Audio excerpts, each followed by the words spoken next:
perbendaharaan kata di Indonesia itu akan berjiwa negatif. Ketika menyampaikan kepada anak tentang bahaya dunia digital itu bukan menakut-nakuti tapi mengedukasi. Kitanya yang paling penting, kitanya bagaimana menahan diri untuk tidak cepat tertarik atau cepat khawatir.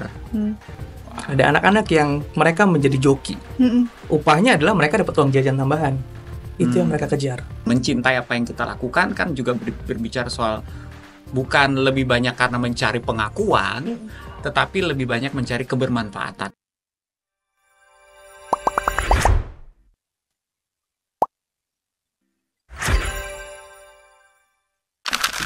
Hai, ketemu lagi dengan saya Monita Tahalia dalam Wahana Visi Indonesia's podcast Our Days to End Child Poverty.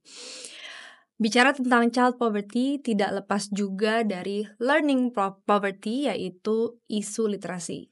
Sayangnya, cepatnya perkembangan teknologi yang tidak diimbangi dengan pengetahuan terkait pentingnya akses internet yang aman, konten yang mendidik, serta tidak adanya pendampingan berpotensi tinggi, menyebabkan lingkaran child poverty yang sulit diputus.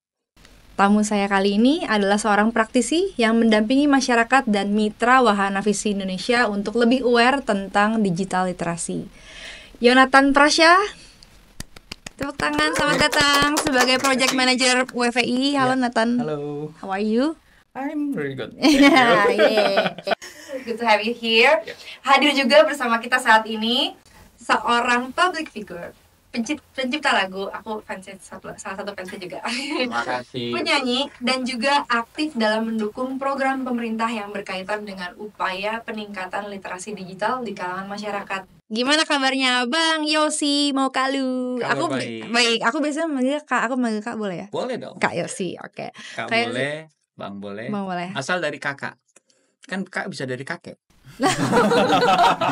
Nah, ini yang kita tunggu. Itu kayak Itu kayak kita tunggu.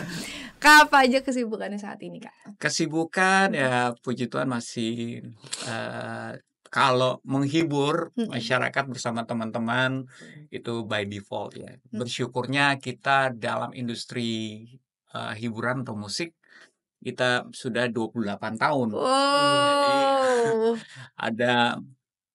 Ada rasa syukur yang besar dan di situ pun kita juga masih selalu ada aja yang meminta untuk menghibur. Nah, jadi itu udah by default. Tapi yang selebihnya ada yang berurusan dengan ya literasi digital, ada melayani komunitas-komunitas karena ada beberapa komunitas juga. Berhubungan juga dengan literasi lainnya, ada juga literasi kebangsaan, kepemimpinan dan lain sebagainya. Bikin lagu masih. produksi. Ya begitu. Seru sekali, Kak. Sebelum masuk ke pertanyaan, izinkan saya bertanya. 28 tahun, Kak. Oke. asik. Berkarir. Apa sih yang bikin Kak Yosi itu jatuh cinta sama apa yang Kak Yosi lakukan? Wih, luar biasa. Aku pengen tahu. Karena kan kerja seni nih. iya, karena kan pasti ada banyak seasonsnya kan. Ada season yang kita kayak ini kerjaan apa sih atau sampai kapan sih? Iya. Karena penuh ketidakpastian kan. Benar. Apa yang bikin Kakak bisa jatuh cinta sama apa yang Kakak kerjain ini? Kalau jatuh cinta itu membuat kita jadi lebih pastinya gini, lebih sustain. Mungkin orang lihatnya kok bisa terus berkomitmen konsisten di industrinya. Sebenarnya kalau secara pribadi sendiri ada musim orang yang masih sibuk mencari apresiasi dari orang lain, seberapa orang menghargai saya, sehingga karyanya kalau based on that selalu tidak pernah sampai pada suatu kepuasan tertentu.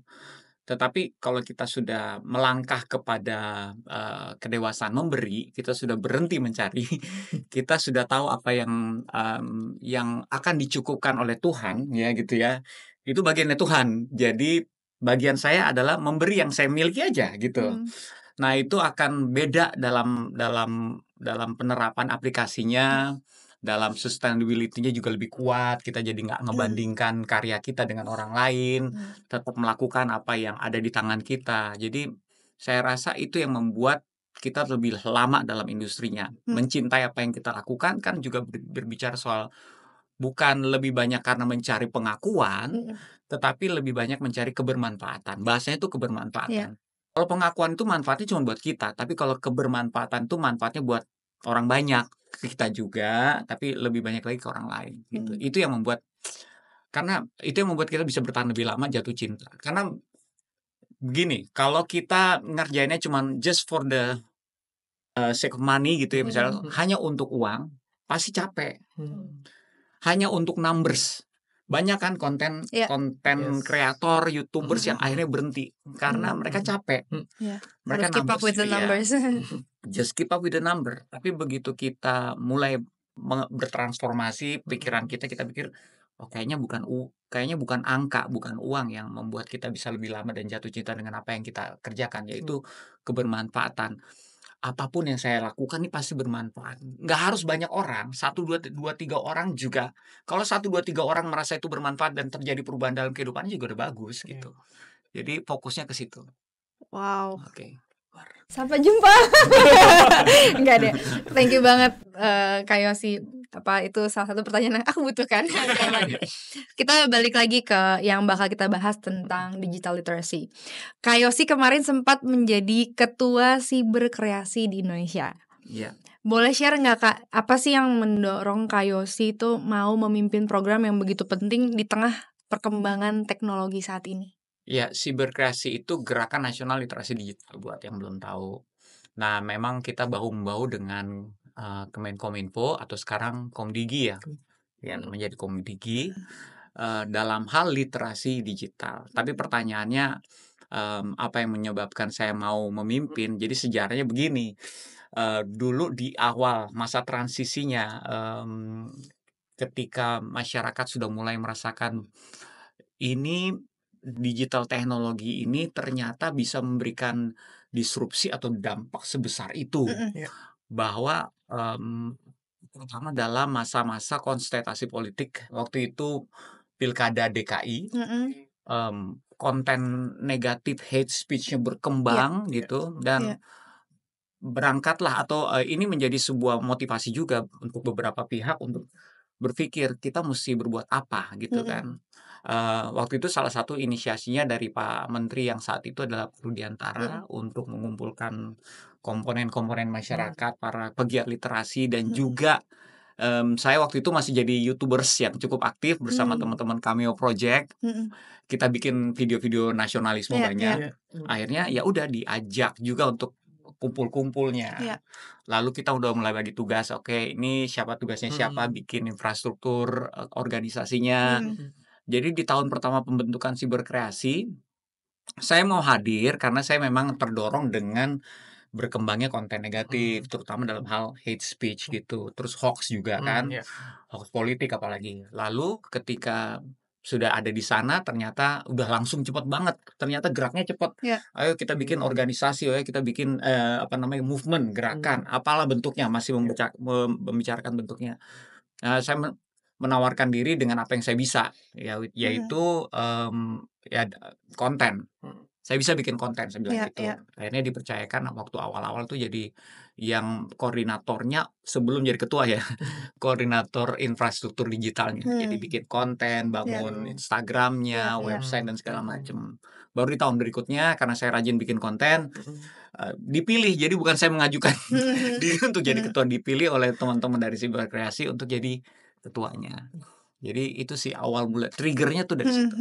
Boleh cerita sedikit nggak isi kontennya tuh yang awal-awal gimana sih Kak? Atau Kakak mendesainnya gimana ya? Apa yang Kakak lihat sehingga Kakak bisa bikin strukturnya itu tuh? Harus mulai dari sini, isinya ini, terus goalnya ini. Boleh diceritain sedikit nggak Kak? Ya karena mengerti kan punya channel YouTube, mengerti bagaimana caranya membesarkan sebuah platform gitu ya. Tapi kita kan benar-benar kosong nih, siberkreasi belum punya Instagram, belum punya website, belum punya, sekarang malah udah ada aplikasi segala macam. Jadi karena masih kosong banget, ya balik lagi, saya berangkat dari apa yang saya miliki di tangan saya, yaitu kreativitas, lagu, saya bikin lagu. Ada banyak lagu yang saya buat bukan buat Project Pop tapi buat literasi digital gitu. Ada Cek Dulu, ada yang sering dipakai sampai sekarang tuh Cek Dulu salah satunya. Sampai sekarang jadi ada beberapa ya, ada saya sampai Aku Sejak Kecil, di situ ada orang Ibu Menteri sampai Ibu Menteri yang belum jadi menteri waktu itu. Iya, terus ada banyak deh pokoknya ya. Nah, itu adalah konten-konten yang menurut saya cukup efektif karena generasinya lebih visual sekarang, Iya. ditambah dengan audio, yang saya ramaikan di, Instagram YouTube, tapi pecahannya bisa ke yang lain kan, platform yang lain. Nah, pelan-pelan, terus juga termasuk membicarakan, bagaimana, melibatkan orang atau engage orang, bukan Iya. cuma dalam digital, Iya. karena harus ada aktivitas di luar digital. Jadi kita bikin netizen fair waktu itu, di tahun-tahun awal. Netizen fair itu, ya itu yang Netizen fair, awalnya gimana tuh kalau netizen tuh? Penasaran juga netizen fair. Netizen di situ konotasinya masih baik ya. Iya. Kalau sekarang ya kan kita tahu kan kata-kata di perbendaharaan kata di Indonesia itu akan berjiwa negatif ketika terlalu sering dilibatkan dalam komunikasi yang negatif. Iya, ya kan? Seperti kalau saya ngomong gini, anjing. Nah, ini adanya itu kalau ngomong anjing gitu. Karena memang lebih sering dipakai dalam umpatan, dalam pemarahan. Jadi ada beberapa kata padahal it's just anjing, binatang berkaki 4 yang menggonggong gitu. Nah, itu sama kayak netizen gitu. Even kalau kita bilang cewek dan wanita sepertinya ada perbedaan. Kalau wanita tuh lebih terhormat, kalau cewek itu kayaknya terlalu pergaulan atau apa. Ya itu karena di mana kita menempatkannya. Netizen mungkin intermezzo sedikit ya, jadi panjang. Netizen pada saat itu belum terlalu negatif konotasinya. Jadi netizen fair itu kita ada awarding untuk konten-konten positif, not by numbers tapi by efeknya, by bagusnya mereka membuatnya dan segala macam. Ya hal-hal seperti itu. Kita ingin encourage juga orang untuk bikin konten positif, bukan karena mengejar angkanya, tetapi karena mengejar produksinya yang bagus, seperti itu. Salah satu kegiatannya seperti itu. Jadi sinergi antara membangun platform digitalnya, kegiatan di luarnya, dan juga isi konten-konten itu yang membuat berkembang sampai sekarang. Iya, seru banget. Berarti ini sebenarnya program pemerintah dari perspektif nasional yang disetting sedemikian rupa ya, dengan kreativitas yang Kak Yosi miliki gitu untuk ditawarkan ke masyarakat. Inisiasi, begini lebih tepatnya inisiasi pemerintah, karena pemerintah punya program sebenarnya untuk mereka nanti dalam pertanyaan lanjutan mungkin ya, mereka memang sudah mempersiapkan sesuatu untuk literasi digital ini. Cuman mereka berpikir kalau kita membuat sebuah kendaraan yang lebih seksi, melibatkan komponen masyarakat dalam bentuk kolaborasi, sepertinya harus ada movement, gerakan di mana mereka yang biasanya memposisikan diri, karena multi corporate itu suka memposisikan diri mereka sama pemerintah itu adalah frenemies istilahnya ya.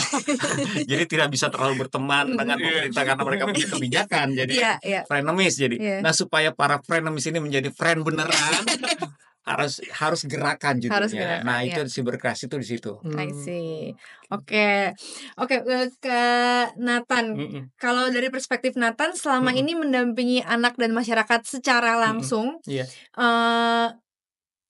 gimana cara kamu mengupayakan untuk meningkatkan literasi digital, dan isu apa aja sih yang sering ditemui di lapangan gitu sehingga literasi digital masih menjadi isu? Ya, masih menjadi isu ya memang ya, karena belakangan ini gitu terjadi sering sekali anak-anak itu terlibat cyberbully sekarang.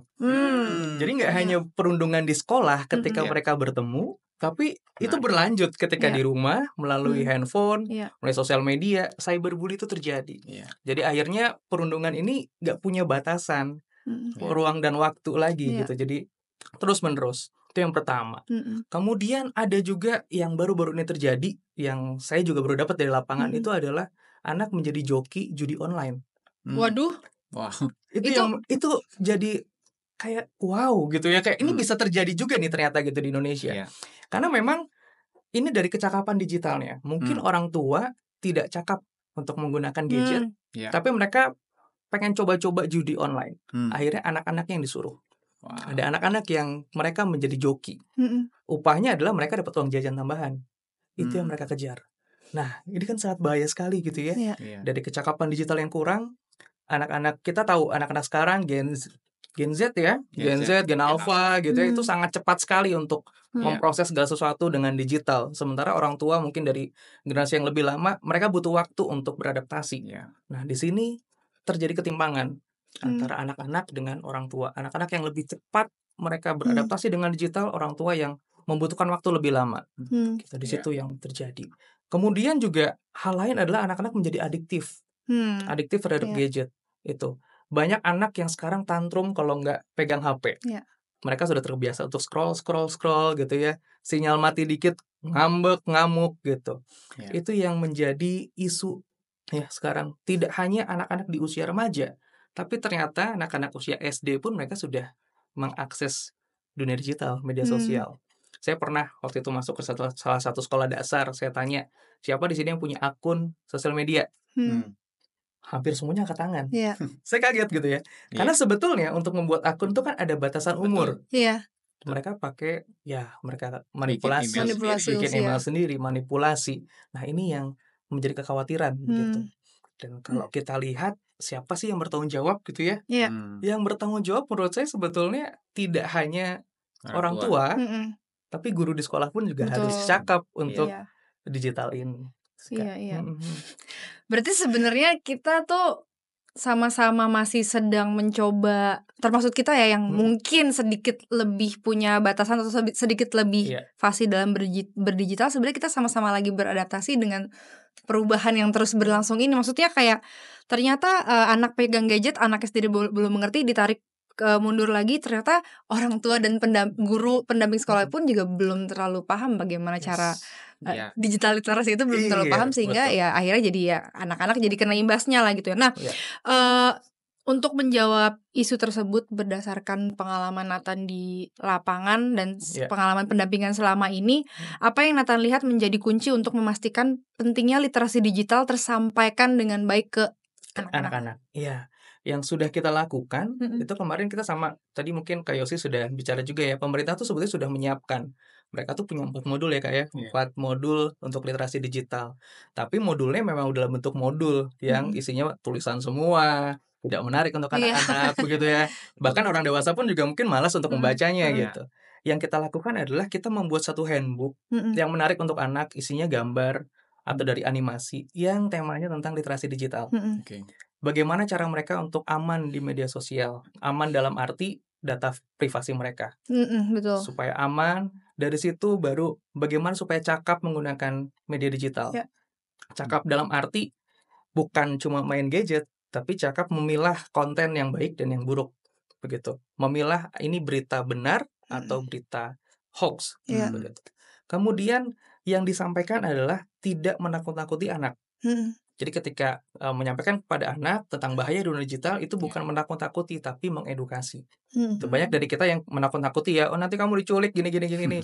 Mungkin itu hal-hal yang anak-anak langsung mereka kan benteng, nggak mau lagi untuk komunikasi soal itu. Tapi bagaimana kita mengedukasi? Sebetulnya bukan hanya sisi negatif yang kita dapat dari dunia digital, ada banyak sekali Betul. sisi positif yang kita dapatkan dari Kalau kita dunia mengerti digital. cara Kalau kita mengerti mengaksesnya. cara mengaksesnya, Iya. betul. Satu lagi yang dikerjakan gitu, kita pernah bikin satu digital festival namanya di Taman Ismail Marzuki. Wow. Apa sih gitu ya digital festival gitu? Ini isinya anak-anak Iya. usia sekolah dasar, mereka suruh bikin project tentang coding. Waduh. Keren tuh kan, gitu ya, Iya. anak-anak belajar coding gitu, coding Iya. dasar. Walaupun isunya nanti ya kita bantu gitu ya. Iya. Maksudnya mereka pengen bicara tema lingkungan, oke, codingnya apa? Misalkan buang sampah, orang jalan buang sampah gitu ya. Nah, ini mengajarkan cakap digital itu bisa kemana aja. Betul. Iya. Anak-anak ini bisa memakai dunia digital untuk hal-hal yang menarik. Iya. Iya. Di situ juga ada workshop untuk mereka bikin robotik. Gitu. Nah, tapi tidak hanya untuk anak-anak, gurunya pun kita kasih workshop. Betul. Gitu. Gurunya juga perlu kan. Iya. Betul, gurunya perlu pembelajaran yang mereka mengajar secara kreatif. Mengajar tidak hanya kalau zaman dulu mungkin dia ngomong tulis di papan tulis, anak-anak suruh catat, begitu hanya seperti itu arahnya. Nah, kita coba untuk mengajarkan pakai VR. Guru-guru diajarin pakai VR, gimana cara ngajar mereka pakai VR, nanti tampilin di TV segala macam begitu. Dan ini menjadi hal-hal yang baru ternyata, bahkan untuk wilayah urban. Wow. Gitu, ini jadi hal yang baru dan itu sangat menarik. Anak-anak menjadi lebih mau belajar ketika mereka melihat sesuatu yang baru. Selalu Iya. ada yang baru, Iya, selalu ada iya. yang baru. Gitu, itu yang akan menjadi Memancing antusias memancing mereka ya. antusias, Iya, iya. betul. Keren. Jadi sebenarnya ada dua sisi yang sangat menarik. Iya. Jika dipakai untuk sisi yang positif, akan sangat besar dampaknya. Tapi jika tidak didampingi dengan baik, ada pula Ada dampak pula lainnya dampak yang negatif untuk anak-anaknya. Berarti kitanya harus belajar terus. Iya. Karena maksudnya banyak juga kontennya sepertinya konten untuk anak-anak. Tapi Iya. waktu kita denger Iya. gambarnya visualnya anak-anak gitu. Tapi Iya. kontennya ternyata ada satu prinsip-prinsip yang agak melenceng kayak Iya. gitu. Dan makanya sangat perlu didampingi Yang gitu. paling berbahaya sebenarnya dalam bentuk values kan. Iya betul. Yes. Mengajarkan segala sesuatu mungkin akan berbeda dengan apa yang mereka terima values dalam agama misalnya Iya, iya. gitu. Kok di sini misalnya gitu ya. Kok orang bisa sekarang mengidentifikasikan siapa mereka Iya, based iya. on sex orientation Iya, misalnya iya, gitu iya, ya. iya. Kok di agama nggak diajarin itu ya gitu. Terus mereka pun punya pembelaan mulai bikin values baru. Iya, Yes. betul. Oh ada values baru. Nah ini jadi melencengnya ke sana. Nah ini sebenarnya salah satu aja. Jadi Iya. bahayanya sosial media ataupun konten-konten digital tuh ya salah satu yang tidak bisa dianggap remeh itu values. Karena values itu Betul. masuknya sepertinya berteman dengan Betul. Iya. Iya. Powerful sekali. Kak Yosi, kira-kira apa yang menjadi kunci di level institusional kenegaraan untuk memastikan anak-anak bisa meningkat literasi digitalnya? Apakah itu sistem, apakah itu kebijakan, apakah pendekatan komunal di masyarakat? Jadi apa yang pemerintah ini sejauh pengamatan saya sih, apa yang pemerintah lakukan itu sepertinya sudah on track. Ya sebelum mengeluarkan modul cabe itu ya, cakap digital, aman digital, budaya digital, etika digital, mereka kan melakukan FGD juga, melakukan penelitian, lalu bikin roadmap-nya. Itu saya ingat banget tuh zaman-zaman COVID itu ya, sebelum COVID sudah dibangun, begitu kena COVID mereka tetap harus menjalankan programnya, itu mereka akhirnya membuat program itu dari nasional, tapi hybrid, tapi ya mau nggak mau online. Sebelumnya sempat jalan, kita jalan ke daerah-daerah. Zaman dulu malah dibungkus dengan bagaimana membuat konten gitu ya. Itu untuk yang generasi mudanya, karena banyak sekali yang mau jadi YouTubers pada saat itu gitu ya. Itu zamannya sebelum COVID tuh. Begitu COVID semua kegiatannya langsung jadi online. Nah, itu udah dilakukan sama pemerintah, tapi emang harus sustain. Karena kan menterinya ganti, kebijakannya ganti. Ya, tapi mereka benar-benar sudah melakukan. Sustainnya itu bukan cuma bicara soal fokus sama infrastruktur yang bagian mereka, ya itulah bangun BTS, fiber optik, apalah satelit dan segala macam itu kan infrastruktur bagiannya pemerintah. Tapi sustain juga berbicara soal SDM-nya, bagaimana literasi digital ini tetap bisa menjangkau, terutama inklusivitasnya juga. Jadi setahu saya memang Kemenkominfo atau Komdigi sekarang itu menekankan inklusivitas ini, yaitu daerah-daerah T3, terus generasi-generasi non digital ya, manula dan segala macam yang paling sering jadi korban penipuan. Tapi di sisi lain mereka paling sering menyebarkan hoax juga. Jadi memang literasi digital itu kita kan memang lagi fokus sama anak-anak, tapi semuanya ternyata terdampak. Semua generasi itu terdampak. Secara skill anak-anak paling maju, tapi secara etika anak-anak paling mesti diteman. Iya, betul. Wah, seru banget ini ya teman-teman. Untuk Kak Yosi dan Nathan, akhir-akhir ini sering banget ada isu tentang hack, data protection, hacker di media, handphone kita dihack, bahkan yang terkini data pemerintah dihack. Menurut Kak Yosi dan Nathan, apa sih penyebabnya? Mau siapa dulu? Ya sih lu boleh. Saya nambahin. Oke, saya dalam bentuk lagu ya. Iya, boleh Kak. Sebenarnya gini, kalau platform, karena kalau bicara soal kita aja, kalau pemerintah sebenarnya saya di luar ranah saya, karena mereka punya sistem pengamanan sendiri, orang-orang yang ditugaskan untuk menjaga, jadi saya tidak mau berkomentar apa-apa di situ ya, kalau sampai bobol ya, kebijakannya dari mana. Tetapi kalau dari kita sendiri gitu, sebenarnya platform itu cukup jelas sebenarnya untuk memberitahukan bagaimana menjaga keamanan kita, karena udah bentuk bentuknya udah kolaborasi, semuanya udah tahu kalau saya sebagai platform yang sering dipakai dan user saya banyak, Iya. saya harus mengedukasi orang supaya hati-hati. Iya. Jadi jangan sampai apalagi bank, apalagi misalnya yang berhubungan dengan transportasi publik yang selalu kita pakai juga, platform toko-toko digital, ini semuanya mereka sudah turut mengedukasi masyarakat untuk berhati-hati terhadap penipuan, terhadap segala macamnya. Iya. Nah, apa yang kadang-kadang membuat orang bisa kehack atau tertipu gitu ya? Ya kadang-kadang karena kita manusianya sendiri kurang hati-hati dalam hal menganggap remeh misalnya password gitu Iya, ya. password, Passwordnya itu biasanya kan harus diganti kan setiap berapa bulan tuh password atau harus ya di-refresh. karena ada generasi non digital, saya kasih tahu kan non digital itu paling suka pakai ulang tahun misalnya gitu. Karena kenapa? Yang kita mesti mengerti dari sisi mereka itu kalau dikasih yang panjang-panjang pun takut lupa. Iya, betul. Kalau dia mesti bikin banyak password di mana-mana, mereka lupa. Itu sering terjadi. Ya nggak usah gitu. Saya aja pernah lupa gitu ya. Ini password, kok dia nggak mau ya? Ini jangan-jangan saya nggak masukin password yang ini. Apa ya gitu ya? Iya, betul. Makanya sekarang kan sudah ada beberapa aplikasi yang menampung password dan kalau misal mau dibuka dia harus akan ke aplikasi itu. Jadi ada double. Iya. Nah, semua yang double authentication itu pakai aja. Iya. Disarankan pakai double authentication. Pakai aja autentikasi ganda. Itu bahasa Indonesianya ya. harus di Indonesia kan autentikasi dan ganda ya. Password biasanya pakai nomor telepon. Iya, nomor telepon, email gitu. Itu dipakai aja. Plus satu lagi, segala sesuatu yang tidak dikenal tidak harus dijawab, diangkat. Saya paling nggak ngangkat tuh nomor. Belum pernah saya save, saya kan nggak akan saya angkat gitu. Kalau penting pasti dia ketik dalam WhatsApp. Ya, saya dapat nomor dari mana, tentang apa gitu. Tapi itu pun juga saya tetap hati-hati. Penipuan sekarang semakin canggih. Betul. Biasanya datangnya dengan link promo, Kak. Ya kan ada promo apa? Ini klik satu grup ketipu semua gitu kan. Ada promo ini, ayo nih promo ini. Apapun. Nggak tahu kan main klik aja. Aduh semuanya kena. Dan sekarang kan penjahat digital. Jadi kejahatan digital semakin canggih juga ya.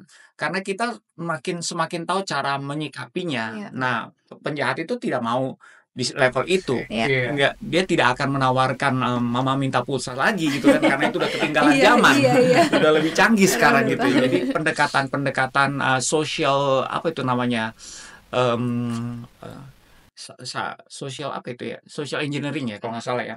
Yang mengikuti kebutuhannya manusia. Misalnya manusia mau untung dengan cepat gitu, atau manusia gampang khawatir kalau apa. Nah, itu yang dipakai juga. Dan itu psychological mempelajari manusianya lalu di ini. Makanya apa yang terlalu mudah itu jangan dipercaya atau terlalu mengkhawatirkan seperti zaman dulu ada yang anak ibu jatuh rumah sakit mesti butuh duit dulu gitu. Nah, itu kan karena terlalu mengkhawatirkan. Yang terlalu mudah sampai sekarang juga banyak tuh menang-menang undian gitu ya. Jadi kasusnya banyak yang berhubungan dengan penipuan dan hacking, bisa masuk dari mana aja, termasuk pakai wifi nggak dikenal. Itu juga harus hati-hati gitu ya. Selebihnya bisa di chat GPT kan, tetapi ya maksudnya gini, kalau benar-benar saya nggak mau ketipu, ya udah googling aja, ya udah chat GPT kan aja, pengen tahu gimana caranya, akan dikasih yang cukup jelas. Tapi kitanya yang paling penting, kitanya bagaimana menahan diri untuk tidak cepat tertarik atau cepat khawatir. Kendali paling utama dari situ. Berarti kunci pentingnya di era digital sekarang justru filtrasi ya. Segitu banyaknya informasi yang masuk, berarti kita harus juga semakin memfilter apa yang masuk ya. Oke. Dari Nathan gimana? Dari aku nambahkan gitu ya. Tadi kan kitanya ya, setuju banget nih, kitanya yang harus memproteksi diri juga, termasuk menjaga privasi kita. Sesimpel misalkan kita posting di sosial media, janganlah posting alamat rumah atau foto di depan rumah. Oversharing. Oversharing. Itu perlu. Itu topik yang seru juga tuh oversharing gitu ya. Apa yang harus kita share di publik, apa yang tidak itu harus kita pahami gitu. Termasuk untuk orang tua juga. Misalkan sharing foto anaknya. Apakah anak itu sudah mendapatkan inform konsen dia mau di-sharing mukanya? Gitu. Atau mukanya anaknya tersebar di mana-mana, banyak kasusnya ada pedofil segala macam, bisa dicari anaknya, sekolah di mana. Itu yang harus juga kita jaga seperti itu. Betul. Yang kedua, ini praktek saya sendiri sih sebetulnya ya. Kadang-kadang kita kalau terpaksa sekali memberikan KTP, foto KTP tuh, misalkan kita mau rental mobil gitu, lagi liburan di Bali, mau rental mobil pakai foto KTP harus ada gitu ya.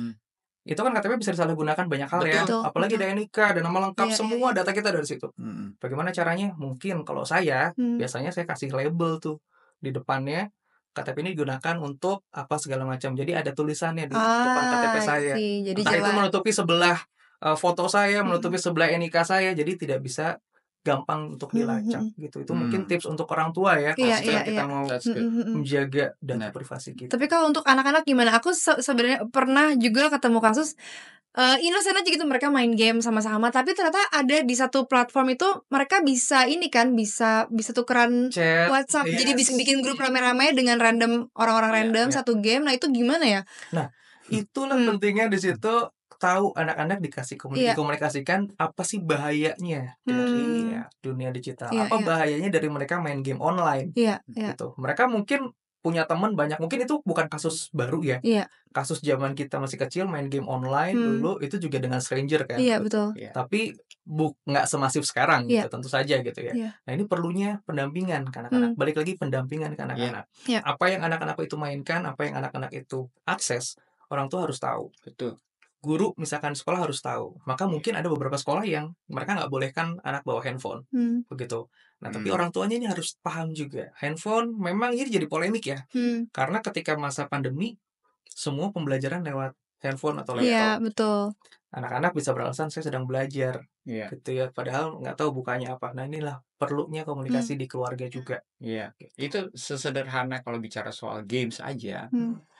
Kan games itu diharuskan, undang-undang mengharuskan apapun ya, kayak negara manapun mereka menaruh rating. Iya.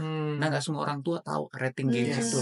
Iya. Rating gamesnya ini untuk usia berapa, Iya, apa iya. artinya 13, PG-13 atau apa segala macam. Apa yang A udah pasti nggak boleh dimainkan Iya, karena itu betul. adults. Iya, iya. Ada seksinya, Iya, ada iya. macam-macam, Violence-nya.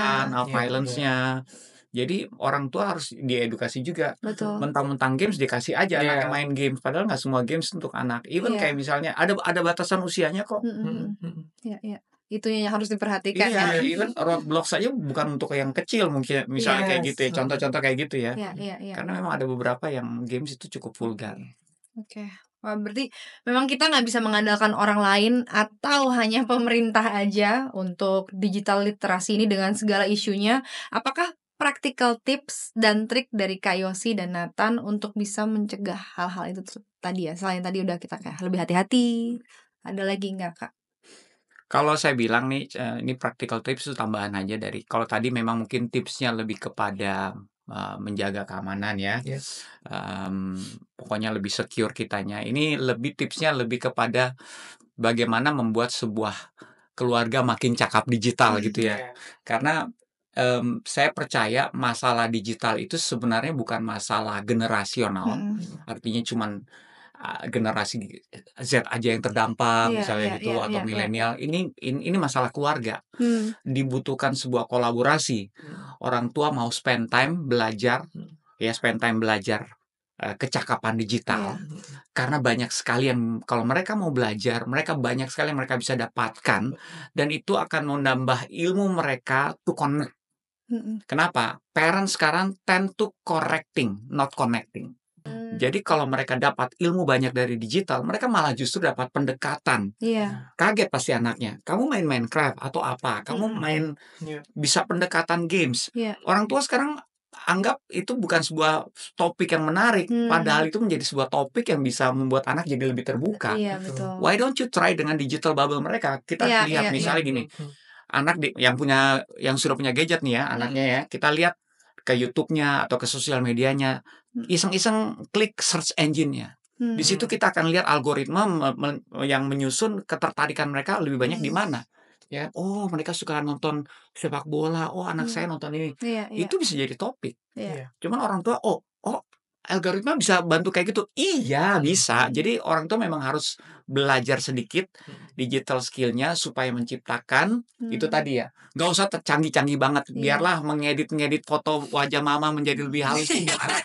Tapi at least yang sesederhana itu tahu gitu.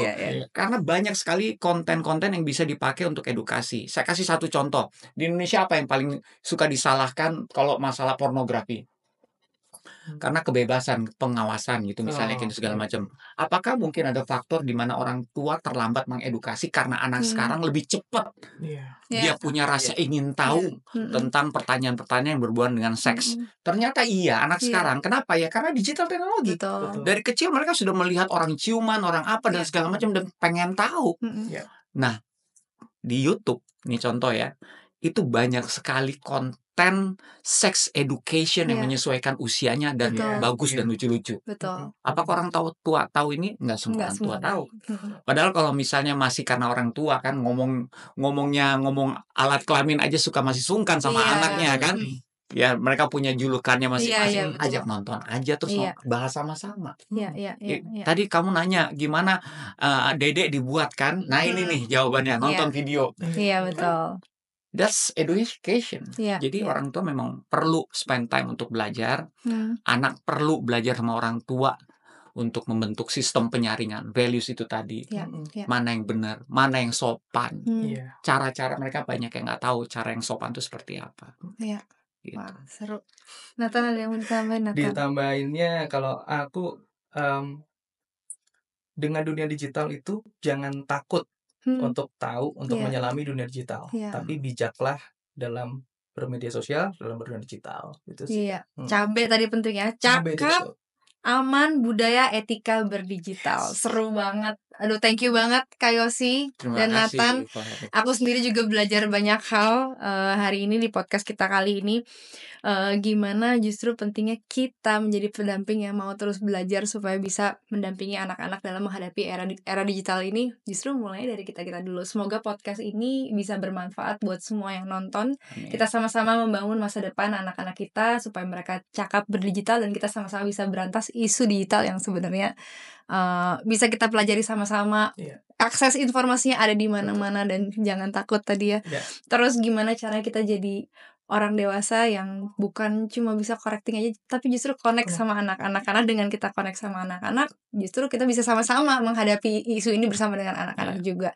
Terima kasih sudah menyaksikan Wahana Visi Indonesia's podcast, Our Days to End Child Poverty. Sampai jumpa semuanya. Bye. Bye.